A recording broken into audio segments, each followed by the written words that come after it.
Yazisa uyihlo nonyoko okungumyalelo ukuqala onesithembiso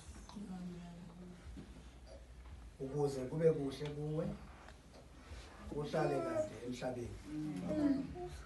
Amen. Amen. Baye bathi ke abazi isilungu bathi charity begins at home. Umntwana uqala ukugcinwa ekhaya. Ngoba uma ngabe umzali engazange wamfundisa umntwana khona